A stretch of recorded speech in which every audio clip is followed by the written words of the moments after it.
देखिए, आज मैं यहाँ कोई संवाद बोलने या फिर लिप सिंक करने के लिए नहीं आया हूँ, बल्कि आज मैं यहाँ कुछ अलग तरह की बातें करने के लिए आया हूँ। अगर आप मेरी इन बातों से सहमत होंगे, तो कमेंट सेक्शन में जा कर के निश्चित रूप से कमेंट कीजिएगा और सहमत नहीं भी होंगे, तो भी जा कर के कमेंट कीजिएगा।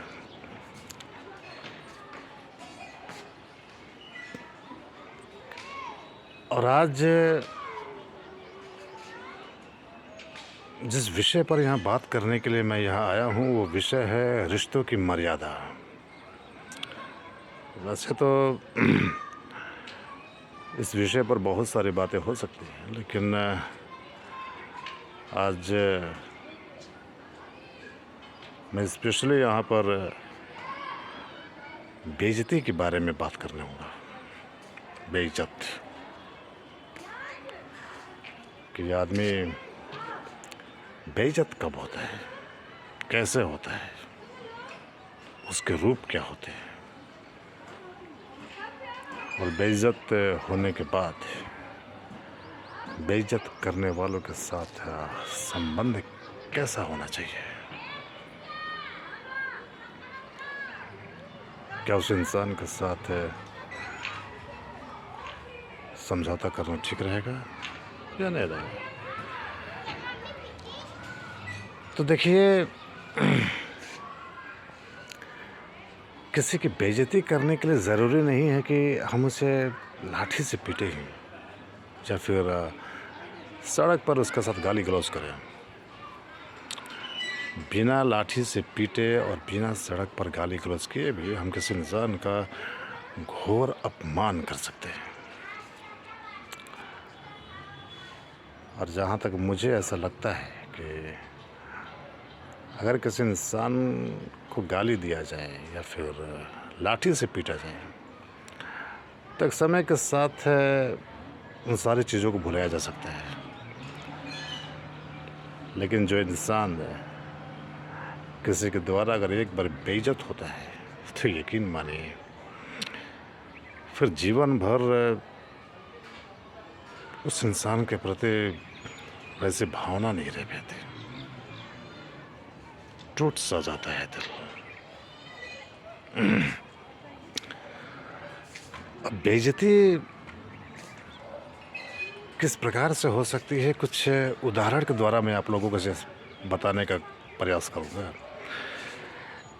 जैसे कि मान लीजिए कि एक घर में 4 सदस्य हैं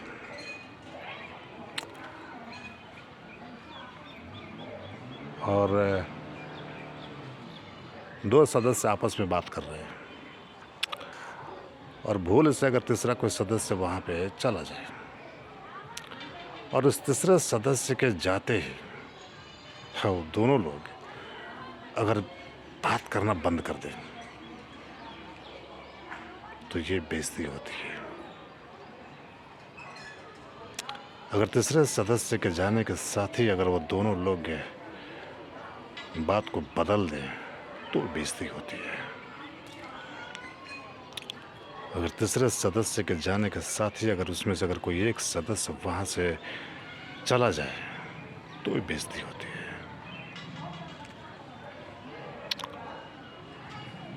अगर आपकी बात के वजन घोड़े की बात की वजन से ज़्यादा अगर नहीं हो अपने जूनियरों के सामने,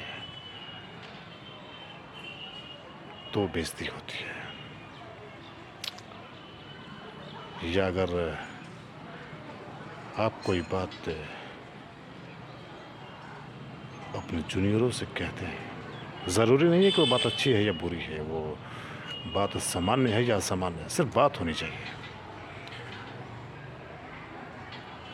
अगर कोई बात अगर आप अपने जूनियरों से कहते हैं और उस बात की प्रतिक्रिया बड़ा अजीब तरीके से हो, तो बेइज्जती होती है।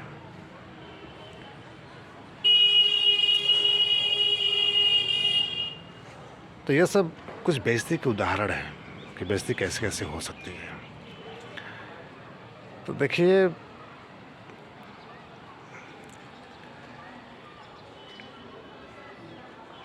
जब इस प्रकार की बेइज़्ज़ती होती है तो मुझे कोई आश्चर्य नहीं होता है,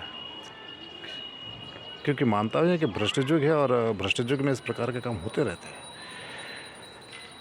लेकिन थोड़ा-सा दुःख ज़रूर होता है और ये दुःख तब और ज़्यादा बढ़ जाता है जब ये बेइज़्ज़ती अकारण हो, यानी कि बिना किसी कारण के। हाँ, अब आपका ये उत्तर हो सकता है कि कोई अगर आपकी बेइज़्ज़ती कर रहा हो, तो फिर आप एक कान से सुनिए और दूसरे कान से निकाल दीजिए।